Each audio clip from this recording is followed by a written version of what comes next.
What's going on, people? In today's episode, we are continuing our journey on the rating climb. This is episode 4.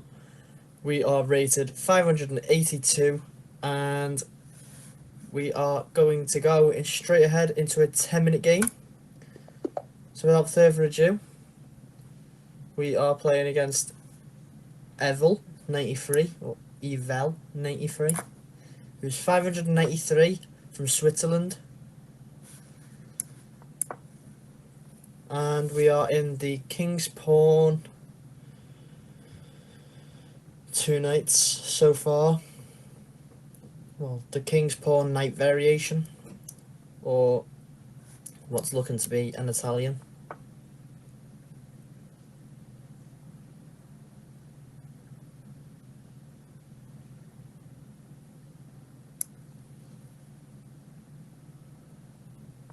So we're in the 4 knights game. Let's see if we can make our opponent make a mistake. Take this pawn, and they take back with the knight, and then we... So if they play bishop to here now, we can take this pawn. And that gives us a fork in the middle. Because even if the bishop takes, we take back with the queen. So let's see if this can happen. Our opponent finally has taken some time. I thought it was just me that likes to think, but we finally got an opponent that likes to take some time. So we can analyse all the best moves in this situation and hopefully have a good game of chess. Okay, so opponent falls for it. I'm going to show you what the trick is. So if we take this pawn now, opponent has to take back with the knight. Then we source the opponent by playing d5. Ready? Opponent's not going to know what hit them. And we get 30 points for a win in this situation. That'll take us above 600 if we can win, which is higher than our opponent's rating, which is not bad going. Not bad going at all. We're playing the 4 knights Italian game, and opponents fell for the trap. Opponent has fell for the trap. This is now a fork. I win one of these pieces. So all I have to do now from here is just keep my advantage.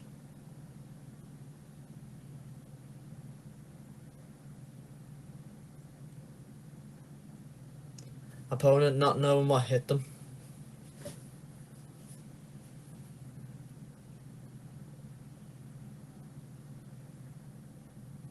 Yeah. Not in a pleasant position, shall we say. They thought I was just,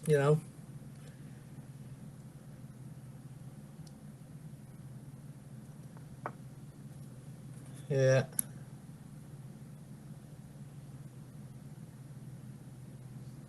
We'll take the bishop because it's worth more, apparently.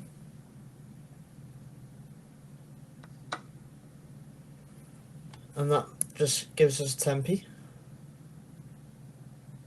Tempi with development. Now, opponent can play here.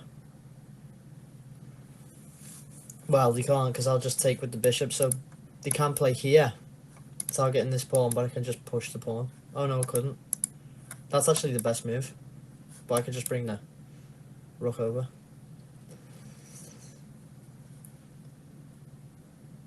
So now I feel inclined to play this move, going after this fork in the middle. But should I?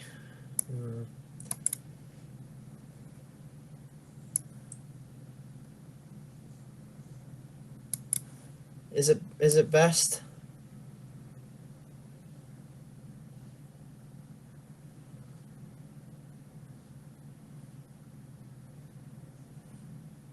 I'll go for it. Opponent's obviously going to see it and play queen back to here.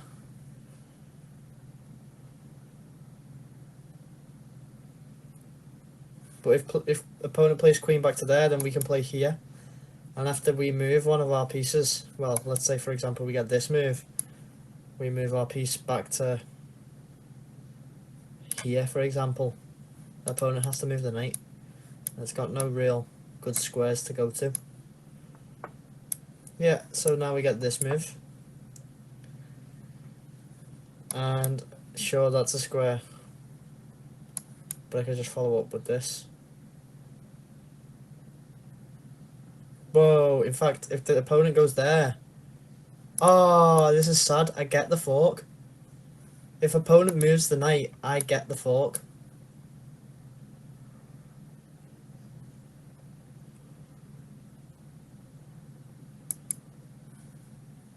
I should play this move, then this move. Yeah. I can just play a nice, quiet developer move.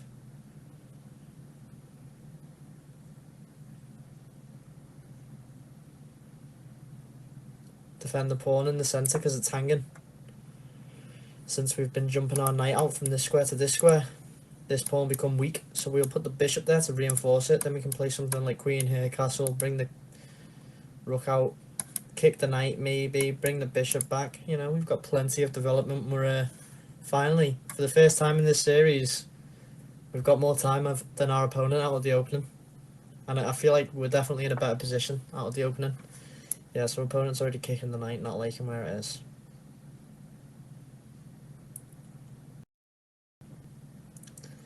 I'm inclined to go here, then here, and see if we can get a trade. Because this just helps.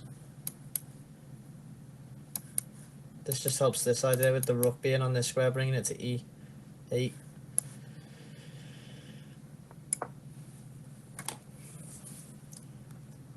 So, not a bad position. Not a bad position out of the 4 knights. Opponent fell into the trap that we pointed out in the opening. And we weren't really a trap because we're equal in material, but it makes them think they've got a lead in development. And it only benefits us because they lose an e-pawn, we lose a d-pawn.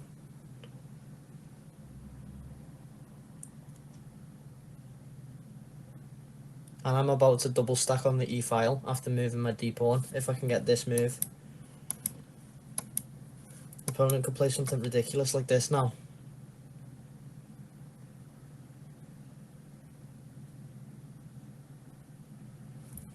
Although this square is heavily guarded. Yeah, opponent castle is probably best.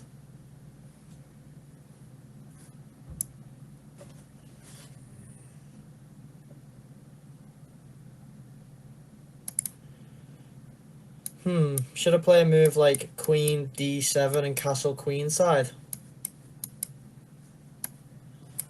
And bring the rook to d8 and e8? Because they're the most ideal squares for the rooks, aren't they?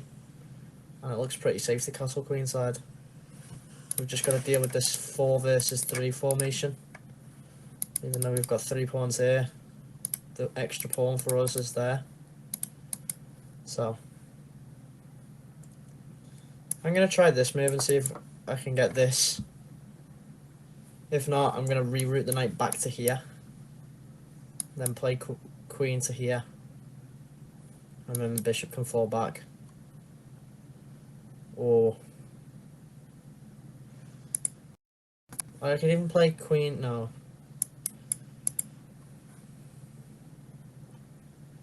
If I get this move, I was going to say I could play queen to here. But I still can, yeah. I could just play queen to here after playing this. Opponent would have to play something like this, then I can play here.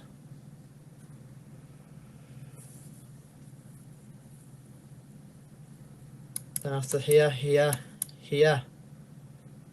I'm pretty sure it's close to checkmate. Here, here, here, here. Wow, opponent's just moving out the way for us.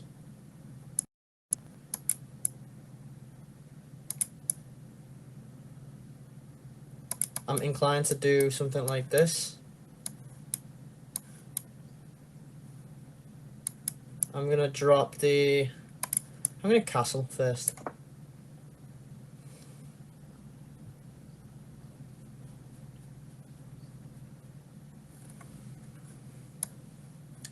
I want to drop the bishop back to c7 so I can put the queen on d6, and then from d6 I can go to h2 and try and get a checkmate idea. But the The only problem is with that is the easy resolution would be to put the knight back on f8. Opponent doesn't see it. Hopefully we get something like this. This would be really funny. Oh, I've just blundered. I've blundered a pawn in hopes of doing something funny. But that doesn't do anything. I could even go... No, I can't. That doesn't do anything, I don't think. Opponent doesn't see the blunder, unfortunately. Well, I mean, fortunately. Luckily. I keep wanting to take the knight, but it's clearly attacked by the bishop. Protected by the bishop.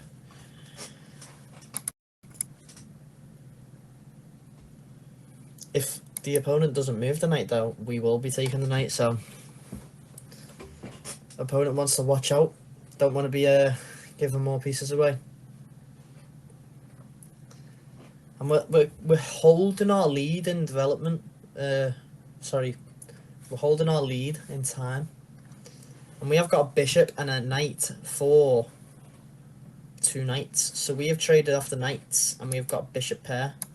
So it would be ideal for the opponent to take our light square bishop at the minute just to equalise the playing field a little bit with the dark square bishops. But will opponent notice? Will opponent notice the significance of having the same coloured bishops in the ending, in the endgame? Wow. We can just take.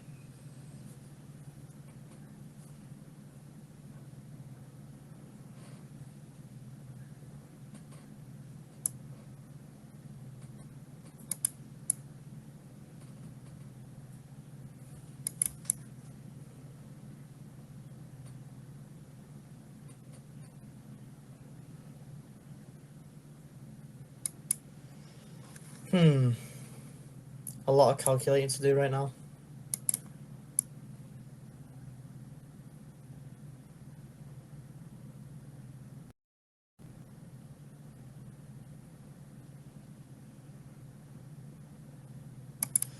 If I play here, then the knight's under threat because I can put the queen back here, surely. Even if opponent plays something like this, and I put the queen back, the knight back here. Yeah, I need to be careful, in fact.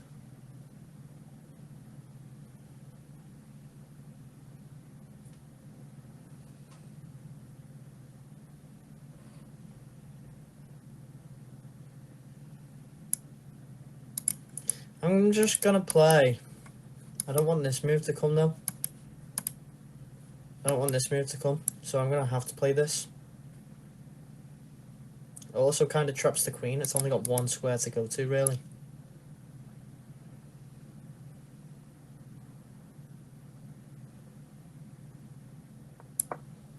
Yeah, opponent's looking on, trying to get something going on here. I don't like it. So, I'll block up the file. I'm really hoping for me to be able to block this pawn back off. I was really hoping, sorry, for me to drop this bishop back. But this pawn's blocked me off. We're almost double our opponent in the time though, which is a good thing. Yeah, I knew this move was going to come. I did highlight this move as a possibility. It hangs this though.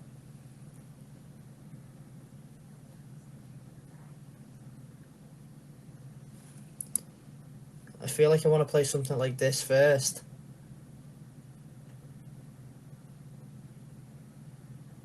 Yeah, I'm going to play this. Then this. Then this. Yeah.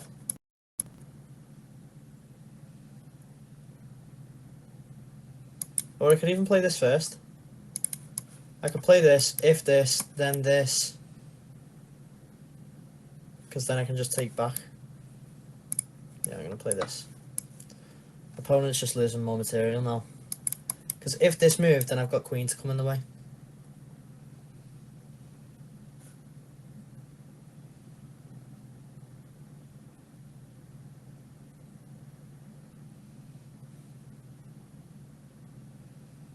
And if this queen ever moves, I can just take this knight.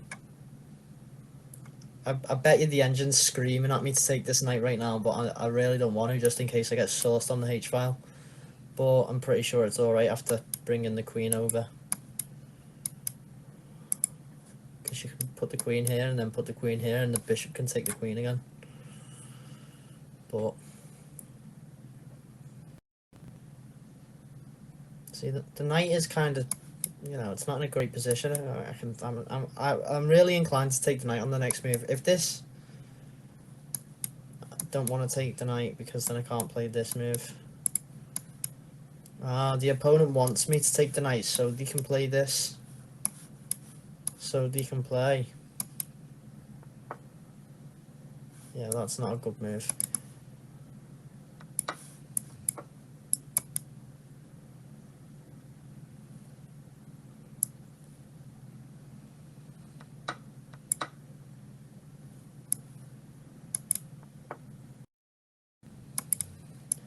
Yeah, I knew the opponent was going for something daft like this, but it doesn't work, does it?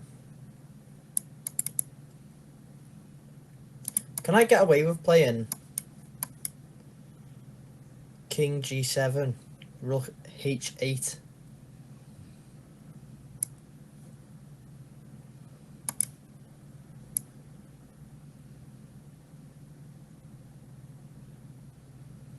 I feel like playing this move, and this move.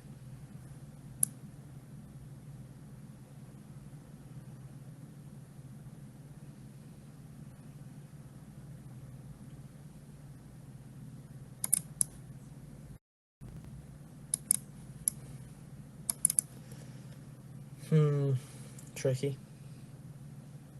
Because if I play this, I'm trying to look for any like potential queen moves. I need to be quick. Even that's risky because queen to here. I'm just gonna go queen to here first, along with queen to... I'm gonna bring the rook over actually.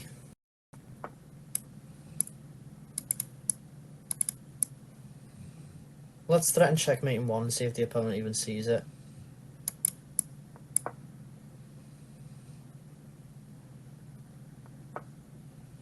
The opponent's not blind.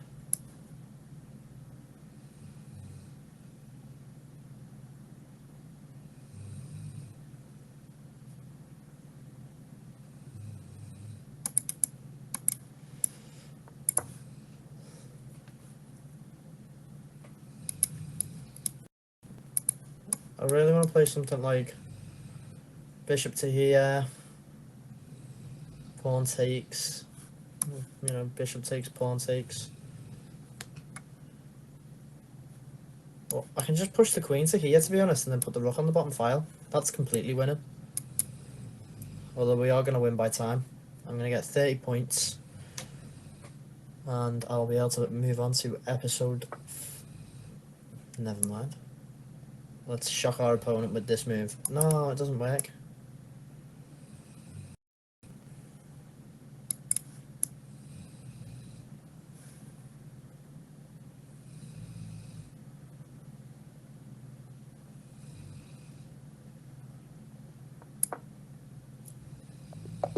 Yeah.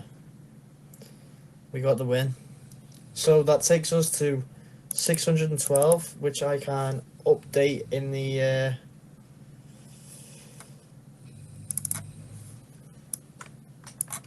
I can update in the screen.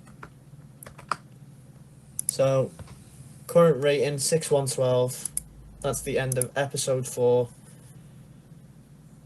In the next video, we will be trying to climb from 612. So, until then, guys, I will see you in the next episode. Take it easy. Peace.